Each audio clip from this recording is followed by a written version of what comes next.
Salam müəllimlər, hər vaxtınız xeyirli olsun. Bu videoda sizə 30 may tarixində Elm və Təhsil Nazirliyinin coğrafiya ixtisası üzrə həyata keçirdiyi rəsmi sınaq imtahanındakı 10 kurikulum sualının izahını verəcəm. Bundan öncə fizika müəllimlərinə düşən 10 kurikulum sualını da izah etmişəm və digər ixtisaslarda biologiyanı, kimyanı, informatikanı kanalıma keçid edib digər sualların da, hansı ki, rəsmi nazirlik suallarıdır, izahlarını dinləyib 2025-də artıq nə necə götürülür, yenilik nədən ibarətdir, nə dəyişilib, bu haqda daha detallı məlumata sahib ola bilərsiniz. Biz isə keçid alaq birinci sualın izahına.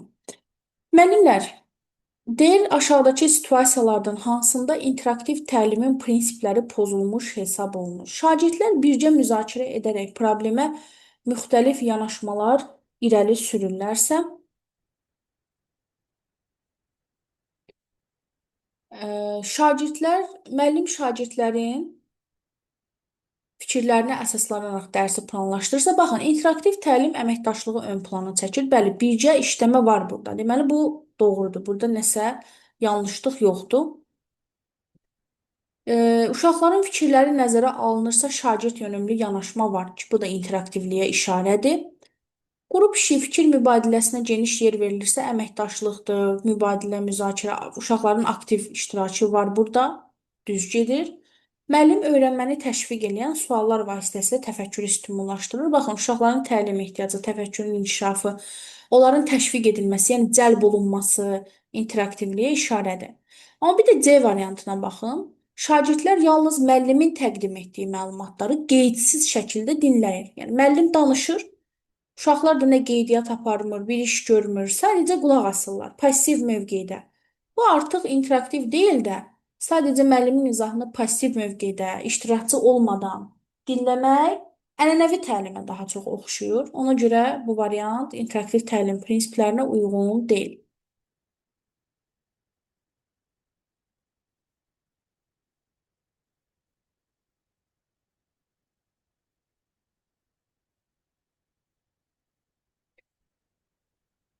Baxırıq bu suala. Nəsə burada problem yarandı. Bilmirəm, birinci sualda apardığım qeydləri gördünüzmü, eşidə bildinizmi? Müəllim bu bölməni başa vurduqdan sonra bölmə üzrə summativ qiymətləndirmə keçirir. Qiymətləndirmə nəticələrinə əsasən sinfin yarıdan çoxu aşağı nəticə göstərir. Vəziyyət müəllimdə narahatlıq doğurur, dərhal növbəti bölməyə keçir. Baxın, narahatlıq doğurursa niyə növbəti bölməyə keçir ki, müəllim? Maraqlıdır. Yəni bu bölmə uşaqlar aşağı nəticə ilə cavab veriblərsə, bölmənin üzərində deməli qalmaq daha da yaxşı tədris eləmək, daha yaxşı fəaliyyət idi. Niyə tez o bir bölməyə keçirsən, biraz müəmmalıdır. Gəlin baxaq. Bu qərar doğrudur, çünki summativ qiymətləndirmə nəticələrindən sonra dərhal yeni mövzuya keçmək ilin plana uyğun baxımından vacibdir. İllik planda belədir deyə mütləq, yəni illik planla getməliyəm doğru deyil. Əsas uşağın inkişafının baş verməsidir. Nə olsun illik planda növbəti dərsdə təzə mövzu nəzərdə tutulub. Bu uşaq bu mövzunu, bu bölməni mənimsəməyibsə, üstündən atlanıb keçib getməli deyilik. Nəticələr zəif olsa da summativ qiymətləndirmə nəticələri yalnız rəsmi sənədləşmə üçün nəzərdə tutulduğuna görə müəllim qərarında haqlıdır. Heç də haqlı deyil. Bəli, rəsmi sənədləşdirmədə summativ ön plandadır, amma o demək deyil ki, rəsmiyyətdir, baldır, qiymətli yazdıqda yazdıq, getdik, keçək növbəti dərsə. Xeyr, uşağın inkişafı təmin olunmalıdır. Bölmə ona üstdən keçib gedilməli deyil, mənimsədilməlidir. Müəllimin qərarı yanlışdır, çünki summativ qiymətləndirmə nəticələri tədrisin keyfiyyətinə dair əhəmiyyətli məlumat təqdim edir bizə və bu zəif nəticələr əlavə dəstək və korreksiya tədbirlərini, yəni düzəlişləri, inkişafı tələb edir. Bu daha əsaslandırılmış doğru qərardır müəllimlər. Müəllimin yanaşması düzdür, çünki summativ qiymətləndirmə şagirdlərin keçmiş nailiyyətlərini ölçür. Bu isə gələcək tədrisə təsir etməməlidir. Xeyr, istər summativin nəticəsi, istər formativin, istər diaqnostikin nəticəsi növbəti dərslərimizi, növbəti tədrisimizi planlaşdırmamızda bizə yol göstərən bir növ bələdçi rolunu oynayır deyək də. Artıq o nəticəyə əsaslanıb növbəti dərsin planını biz tərtib edib qərarlaşdırırıq. Ona görə bu da yanlış fikirdir. Müəllimin deməli qərarı haqlıdır. Çünki qiymətləndirmə nəticələri fən kurikulumu ilə deyil, şagirdlərin fərdi xüsusiyyətləri ilə əlaqələndirilməlidir. Bu da yanlışdır. Qiymətləndirmə nəticələri elə fən kurikulumu ilə, yəni fən kurikulumunda reallaşdırmalı olduğumuz standartlar var ki, bunlar tədris ili boyunca reallaşdırılmalıdır və summativdə də həmin standartları biz ölçürük. Getdik növbəti suala, yaxınlaşdıraq.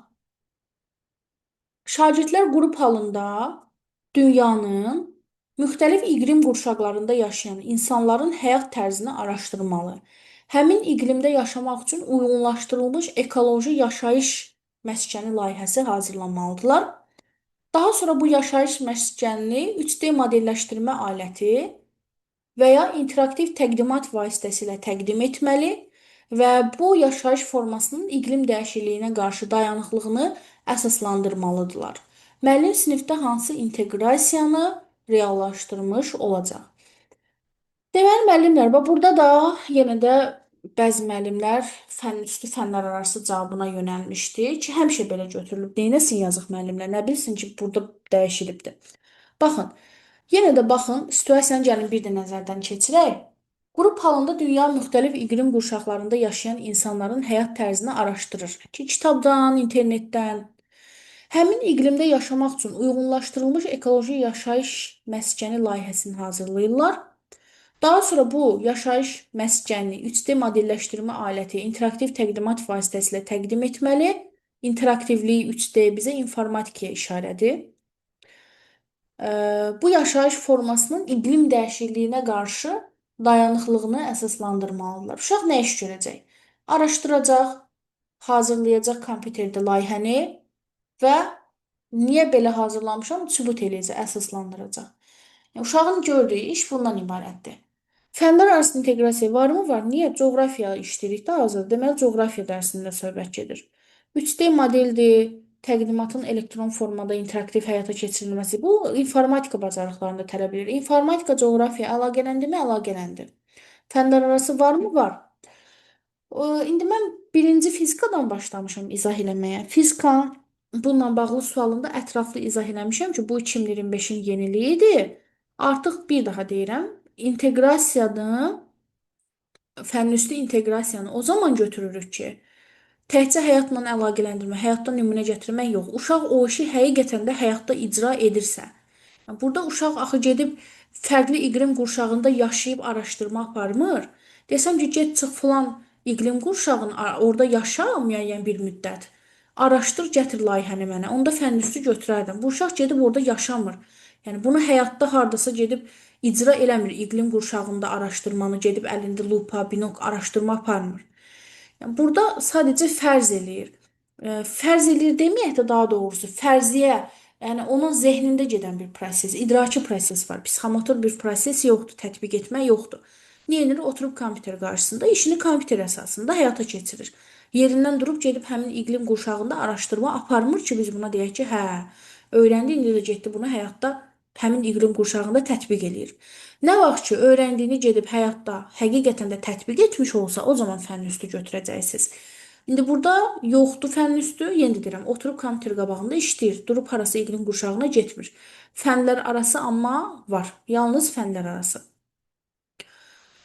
İqlim dəyişikliklərinin kənd təsərrüfatına təsiri mövzusunda verilmiş iki mütəxəssis fikrini oxuyun. Hər iki mütəxəssisin fikirlərini, onları dəstəkləyən arqumentləri ümumiləşdirin. Sizcə hansı mütəxəssis daha əsaslı, inandırıcı arqumentlərdən istifadə edib? Mənim müdavimlərim bilir ki, önə çıxarma gördülərsə, ən əsas, daha əsas, ən vacib, ən inandırıcı, ən səmərəli önə çıxarmanı görürlərsə, burada təhlil etmə, analiz etmə fəaliyyəti var. Deməli, situasiya nədən ibarətdir? İki dənə alim öz fikirlərini bildiriblər. Arqumentlər gətiriblər. Mən də uşaqlara deyirəm ki, ikisinin də fikirlərinə baxın, qulaq asın. Hansı daha inandırıcıdır? Siz onu müəyyən eləyin. Onlar artıq tutuşturacaqlar. A alimi, B alimi qarşılaşdırıb, tutuşturub, analiz eləyib, hə, bu bunu deyib, müsbətləri budur, mənfiləri budur, bu bunu deyib, müsbətləri budur, tutuşturub artıq təhlil eləmiş olacaqlar. Ona görə bu təhlil etmək və ən inandırıcı, ən əsaslı, belə deyim də, daha səmərəli olan arqumenti seçdikləri üçün Bunu biz eyni zamanda tənqidi yanaşırlar da, ki, hansı daha səmərəlidir. Bu cür bir növ qiymətləndirmiş olurlar. Ona görə tənqidi təfəkkür də burada var. Doğru cavab olacaq məhz C variantı. Burada da məntiqi təfəkkür seçənlər də var idi. Yəni burada məntiqdən çox tənqidini görürük də. İki alimdir, iki alimi bir-birindən qarşılaşdırırıqsa tənqidi yanaşırıq onların fikirlərinə. Tənqidi yanaşıb ən əsaslı olanı seçmiş oluruq. Yəni məntiqidən artıq çox üst təfəkkür burada işə düşür. Artıq bu konkret qaydası yoxdur da. Burada məntiqidir, burada tənqididir. Situasiyaya baxır. Sonra şagird səhralaşma və torpaq deqradasiyası mövzusunda qısa məlumat mətnini oxuyur. Mənbədə səhralaşmanın səbəbləri, təsirləri, qarşısının alınması yolları göstərilir. Mətnə əsaslanaraq səhralaşma probleminin əsas səbəblərini, vurduğu zərərləri müəyyən edin. Mətnə əsasən fikrinizi əsaslandırılması üçün ən azı iki arqument göstərin. Müəllimlər, bax burada da bizdən istəyir bulumu, bir də təfəkkürü. Təfəkkür deyəndə ancaq məntiqi, tənqidi yaradıcı təfəkkür gəlməsin. Yəni bəzi təfəkkürün içində düşünmə formaları keçmisiniz. Verbal, qeyri-verbal, deduktiv, induktiv, divergent, konvergent, analoji, analitik və s. Sistemli, nə bilim, ardıcıl. Bu düşünmə formaları da bir növ elə düşünmə təfəkkür, yəni hardasa oxşardır. Bu cür yəni istifadə olunur. Burada bunları istəyir bizdən. Deməli bir də situasiyaya baxaq. Uşaq məlumat mətnini oxuyur. Mətnin içində var, səbəblər də var, təsirlər də var, yollar da var. Uşaq da bu mətnə əsaslanaraq əsas səbəbi, vurduğu zərərləri müəyyən eləyir. Deyirəm, mətnə əsasən fikrinizin əsaslandırılması üçün iki arqument gətirin. Baxın, yenə də mən burada fizikada da belə sual var idi. Dedim, cümlə ayaqdan başa doğru verilib. Cümləni adam dilinə salsaq, deyir ki, iki arqument gətir, fikrinizi əsaslandırın. Bir də deyirəm, iki arqument gətirin, fikrinizi əsaslandırın. Yəni, adam dilinə salsaq cümlə bu formadadır. Əsaslandırmaq da deyirik ki, iki mərhələdədir son dəyişikliyə görə. Təhlil etməkdə, dəyərləndirməkdə. İnsan öz şəxsi münasibətini bildirib nəyisə əsaslandırsa, dəyərləndirmək, hansısa mətnin içindən nəsə nümunələr gətirib əsaslandırsa, ki, burada var, mətnə əsaslanır, ona uyğun nümunələrlə əsaslandırır, mətndən gətirir, yəni bunu öz şəxsi fikri deyil, bunu təhlil etməyə götürürük. Bəli, cavab təhlil etməkdir. Təhlil etmək zaten ancaq son variantdadır. Amma niyə analitik təfəkkür? Analitik düşünmə ümumən özü elə ayrı-ayrı hissələri bizim təhlil etməyimiz deməkdir. Analitik təfəkkür özü elə təhlil etmə zamanı işə düşür. Ona görə elə bunu da analitik təfəkkür kimi götürürük. Sonra bu situasiyaya baxaq.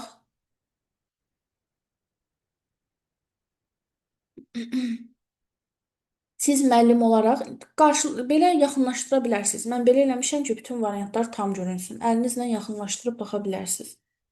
Siz müəllim olaraq dərsdə fəal iştirak etməyən, sinif yoldaşları ilə ünsiyyətdən yayınan bir şagird müşahidə edirsiniz.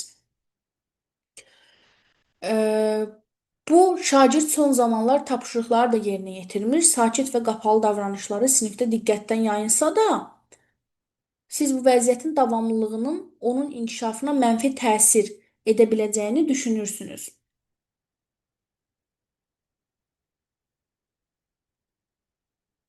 Bu vəziyyətdə necə davranmaq daha effektiv ola bilər? Şagirdə ciddi xəbərdarlıq edərək tapşırıqları yerinə yetirmədiyi üçün effektiv olanı istəyir bizdən, faydalı olanı. Qiymətləndirməyə təsir edəcəyini bildirirsiniz. Deyirəm, bax, fəal iştirak eləməsən, qiymətin aşağı düşəcək. Bu nədir? Hədə-qorxu. Hədə-qorxu effektiv ola bilər? Əsla. Getdi. Problemi məktəb rəhbərliyinə, psixoloqa yönəldirsiniz, çünki bu vəziyyət sizin səlahiyyətinizdən kənardır. Niyə səlahiyyətimdən kənardır ki? Birinci bir özüm məşğul olmalıyam, fərdi məsuliyyətimi hiss edib. Özüm nəsə öhdəsindən gəlməsəm, problem yaransa, sonra gəlib başqalarına bu barədə kömək istəyə bilərəm. Digər şagirdlərə nümunə göstərərək onun passivliyinə diqqət çəkirsiniz, ona da fəallıq göstərməsini tövsiyə edirsiniz. Uşaqları bir-biri ilə müqayisə etmək, bir-birinə nümunə çəkmək, qıcıq yaratmaq. Passivdir, uşaqlar buna baxın, siz aktivsiz demək nə dərəcədə doğrudur? Sağlam psixoloji mühitə ziddir. Bu da getdi. Sinifdə iştirakını artırmaq üçün əlavə ev tapşırıqlı verib məsuliyyət hissini artırmağa çalışırsınız. Bu uşaq onsuz da tapşırıqları yerinə yetirmir də. Yerinə yetirməyən uşağa əlavə ev tapşırığı vermək gülünc bir şeydir. Şagirdin fərdi söhbət apararaq davranışlarının səbəblərini anlamağa çalışır müəllim. Dəstəyə ehtiyacı olub-olmadığını müəyyənləşdirir. Bəli, birinci addım uşaqla fərdi danışmaqdır. Bunu qulağınıza sırğa eləyin. Növbəti sual. Yenə də uzun bir sualdır burada. Müəllim iqlim dəyişmələri və insan fəaliyyəti mövzusunun tədrisi zamanı müşahidə edir ki, şagirdlər iqlim dəyişmələrinin səbəb və nəticəsini, həmçinin insan fəaliyyətinin bu prosesə təsirini bir-birindən ayırmaqda çətinlik çəkirlər. Mövzunun daha yaxşı mənimsənilməsi üçün müəllim dərs planında dəyişiklik edib şagirdlərin fəal iştirakına əsaslanan yanaşma tətbiq etmək qərarına gəlir. Aşağıdakı yanaşmalardan hansını tətbiq etmək şagirdlərin inteqrativ yanaşmasını, mövzunun mahiyyətini öyrənməsini ən yaxşı şəkildə təmin edə bilər? Yəni, siz özünüz variantlarda təhlil edib ən yaxşı olanı analiz edib götürməlisiniz. Müəllim hər bir şagirdə iqlim dəyişməsinin bir səbəbini, bir nəticəsini tapşırır. Onların bu iki anlayışı fərqləndirib sinif qarşısında təqdim etmələrini istəyir. Deməli, hər şagirdə iqlim dəyişməsinin bir səbəbini, bir nəticəsini tapşırır. Onların bu iki anlayışı fərqləndirib təqdim etmələrini istəyir. Baxın, burada yuxarı. Səbəb nəticəsini, insan fəaliyyətinin bu prosesə təsirini bir-birindən ayırmaqda çətinlik çəkirlər. Tamam. Səbəb nəticə hissəsini bu cür inkişaf etdirdim. Axı burada təsiri də bildirməlidirlər. Yəni bir dəyərləndirmə də olmalıdır bunun içində, düzdür? Bu ona görə sadəcə səbəb nəticə əlaqəsi ilə bağlı olduğu üçün biraz yaxınlaşdıraq ki. Hə. Bu o qədər də ən yaxşı bir, yəni bütöv bir çətinliyi özündə əks etdirmir. Çətinliyin bir hissəsini özündə əks etdirir. Müəllim şagirdlərə iqlim siyasəti və ətraf mühitə təsirlə bağlı real statistik məlumatlar təqdim eləyir. Şagirdlər bu məlumatlar arasında əlaqə qurmalı ki, səbəb-nəticə əlaqəsi var burada və təqdimat hazırlamalıdırlar. Baxın, uşaqlar müəllim istəyir ki, fəal iştirakına əsaslansın müəllimin bu işi. Uşaqlar o zaman fəallaşırlar ki, onlara maraqlı gəlir, onlar həvəslə iştirak eləyirlər. Ki, bu B variantında müşahidə olunur, bəli. Çünki real bir problem var uşaqların qarşısında və real olan bir şey uşaqların marağına səbəb olur, həvəsinə səbəb olur. Ona görə də bunu biz hələ ki saxlayaq yaxşı fikir kimi, həqiqətən fəal iştirak eləyə bilərlər. Müəllim şagirdlərə iqlim dəyişməsi ilə bağlı bir sənədli film izlədib, sonra onlardan filmdəki faktları xronoloji ardıcıllıqla sadalamağı xahiş eləyir. Bu əzbərçilikdir. Yəni bu əzbərçilik yox. Burada uşaqda səbəb-nəticə əlaqəsi, onları qarşılaşdırma, fəal iştirak istəyirəm mən. Bu da getdi. Müəllim dərslikdən parçanı oxuyur, sonra fərdi iş vərəqləri paylayaraq hər şagirddən qısa test cavabı yazmaq istəyir. Yəni qısa cavab yazacaqlar, tamam.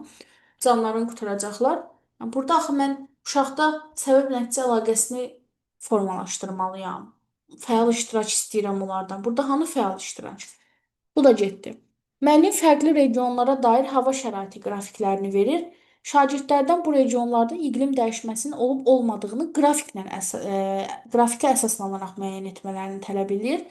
Bu da qrafikə əsaslanıb deməli, regionlara dair hava şəraitini uşaqlar belə deyim də dəyişiklik olub-olmamasını müəyyənləşdirəcəklər. Bu da səbəb-nəticə əlaqəsini görürsünüz ki, özündə əks etdirmir.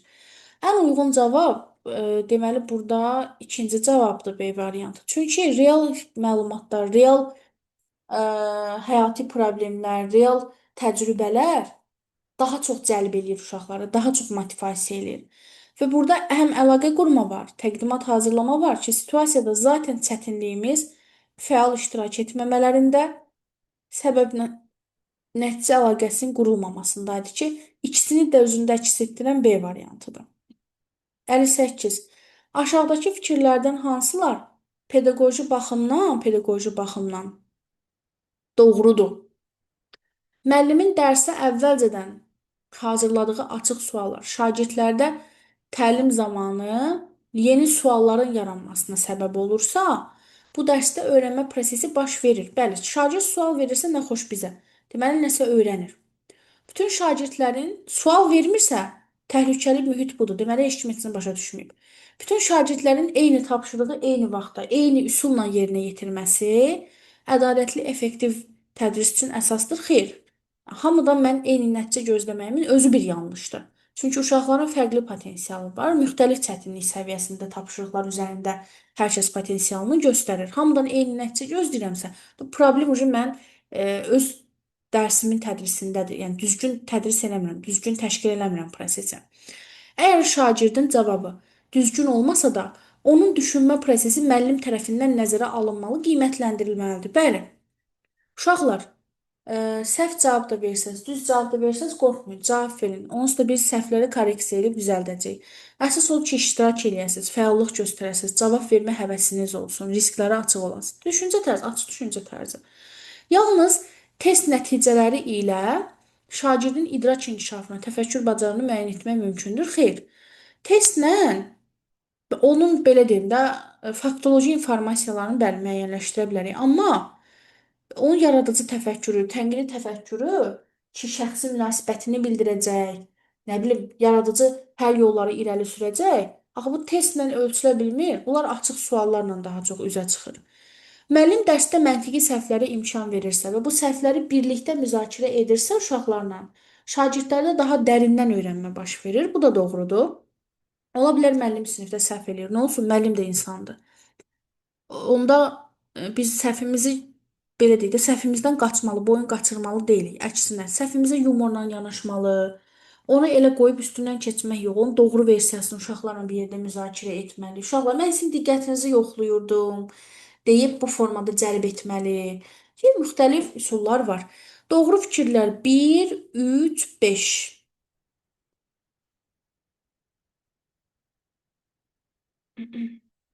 59.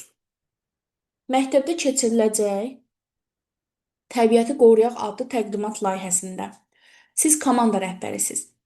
Komanda yoldaşınız təqdimatda daha çox emosional çağırışlara, musiqi effektlərinə yer verilməsini təklif edir. Siz isə təqdimatın faktlara, statistikaya, real nümunələrə əsaslanmasını daha inandırıcı olacağını düşünürsünüz. Komanda üzvünüz öz təklifində israrlıdır. Belə bir vəziyyətdə əməkdaşlıq və effektiv ünsiyyət bacarığını ən yüksək səviyyədə nümayiş etdirən davranış hansı olar? Onun təklifini rədd edib, təqdimatı öz fikrimə uyğun hazırlayıram. Axı rəhbər mənəm? Xeyr. Qrup rəhbəri, qrup lideri o demək deyil ki, bütün qərarları özü şəxsən verir. Komandanı razılaşdırmalıdır qərar vermədə. Müzakirə apararaq hər iki yanaşmanı birləşdirməyə çalışıram. Təqdimatın müxtəlif hissələrində fərqli üsullardan istifadəni təklif edirəm. Bunu saxlayaq. Onun fikri mənimkindən zəif olduğu üçün komandanın digər üzvlərini onun təklifinə qarşı çıxmağa təşviq edirəm. Elə bil ki, o biri üzvləri belə deyim də bir növ tırkalayır deyirlər. Tırkalayır ki, ona baxın səhvdir, qarşı çıxın, məni dəstəkləyin. Bu nə dərəcə ajotaj yaratmaqdır qrup daxilində. Onunla razılaşır və təqdimatı onun dediyi kimi hazırlayıram. Qalmaqal istəmirəm. Bu da düz deyil. Ki, kim nə dedi razılaşım, sakitlik olsun. Xeyr. Məsələni müəllimə çatdırıram ki, düzgün yolu o seçsin, məsuliyyət mənlik olmasın. Xeyr, birinci komanda rəhbəri özü komandanı razılaşdırmalıdır. Əgər söhbət böyüyərsə, bir xaos yaranarsa, o zaman müəllim fasilitasiyadan bir qədər çıxıb müdaxilə etmə fəaliyyətinə keçməlidir.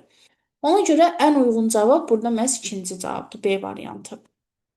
Razılaşdırsınlar da, həm onun, həm bunun fikri üst-üstə düşsün, birləşdirsinlər, sintez eləsinlər. Və coğrafiyanın kurikulumdan son sualına baxırıq. Siz 8-ci sinifdə iqlim qurşaqları, onların təsiri mövzusunu tədris edirsiniz. Dərs zamanı şagirdlərdən biri soruşur: "Müəllim, bəs niyə bəzi ölkələrdə eyni anda həm quraqlıq, həm daşqınlar baş verir? Bu necə baş verir?"